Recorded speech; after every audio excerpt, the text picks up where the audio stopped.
Mais pourquoi l'Europe est-elle rentrée en guerre de 1618 à 1648 ? En 1618, un conflit se déclenche en Bohême dans le Saint-Empire romain germanique pour des raisons religieuses et politiques. Il provoque une guerre impliquant la plupart des pays européens.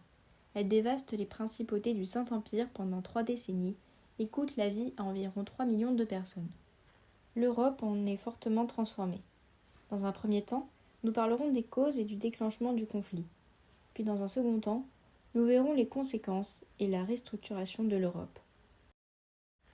À la suite de la réforme protestante initiée par Martin Luther et des divisions entre catholiques et protestants, le Saint-Empire romain germanique a trouvé un équilibre grâce à la paix d'Augsbourg de 1555. L'empereur laisse aux princes allemands le libre choix de leur religion, catholique ou luthérienne, qui devient alors la religion de la principauté. Cuius regio et ius religio, tel prince, telle religion. Mais 2 problèmes majeurs demeurent. Le calvinisme n'entre pas dans le champ d'application de l'accord.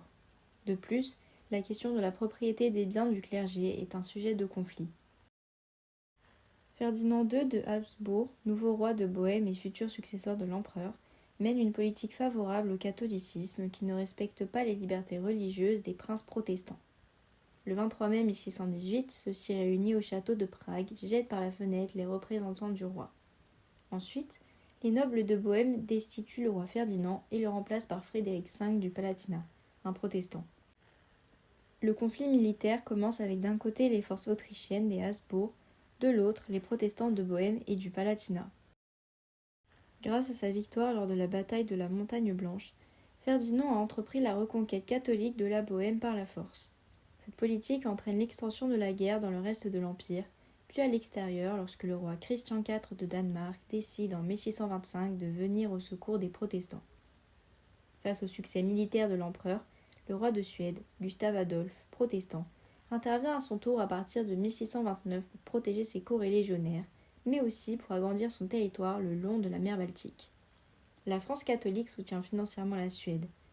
En 1625, elle décide à son tour d'entrer en guerre, non pas pour des raisons religieuses, mais parce qu'elle se sent encerclée par la puissance de la famille des Habsbourg qui règne à la fois sur le Saint-Empire et sur l'Espagne.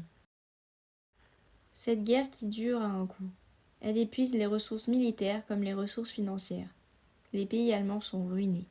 Ils ont subi pillages et destructions par des troupes composées majoritairement de mercenaires qui vivent de l'argent et de la nourriture volée aux populations. La guerre s'accompagne de mouvements migratoires, de famines, de maladies et d'épidémies. La population de l'Europe centrale diminue de 30% entre le début et la fin de la guerre, les pertes atteignant 65% dans certaines régions. Les négociations de paix s'ouvrent en 1644, mais elles sont difficiles. Les diplomates de l'empereur négocient d'un côté Münster avec les princes catholiques et la France de l'autre à Osnabrück avec les princes protestants et la Suède.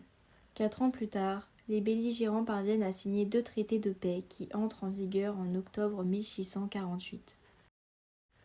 Après une guerre longue et particulièrement violente, la paix est fêtée partout. Les négociations ont un but d'instaurer une paix durable en réglant les 2 problèmes majeurs qui ont nourri la guerre. Tout d'abord, les conflits religieux. Les traités établissent une paix religieuse solide en reconnaissant le calvinisme comme la 3e confession de l'Empire, à l'égal du catholicisme et du luthéranisme, et en permettant les coexistences religieuses à l'intérieur de chaque territoire. Ensuite, les rivalités politiques.